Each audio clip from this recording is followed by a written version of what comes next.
नमस्कार जय जगन्नाथ सांग मैंने चलतु लंकार आज गोटे बढ़िया रेसिपी बनाया एमती रेसिपी बनवा थे खाइले समस्ते बारंबार खावाई कहे तो आपण मैंने देखिपे लंका को मु मझिरू चिरी देइछि तो लता भितर मसला देवाई एवं प्रिपरेशन करवा तो ये तेल गरम हो गला टिके जीरा तापर पियाजटा को टिके फ्राई करदेला एबे से आमे बाटिकी रखिथिबा सोरिष रसुण जीरा मसलाटी को फ्राई करनेबा एवं स्वाद अनुसार लुण एवं लंका गुंड हलदी देके ताको टिके भल भाव फ्राई करनेबा एबे से टिके एक्स्ट्रा टेस्ट आने पाई मु गोटे सिझा आलू आ भाजिकी रखिथिबा छतु को ऐड करनौची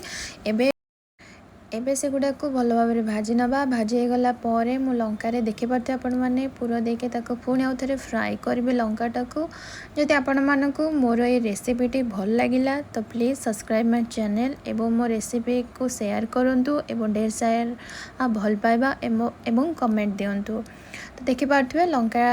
भल भाव हो जाइए गरम गरम खाई पारे। जय जगन्नाथ सांग माने।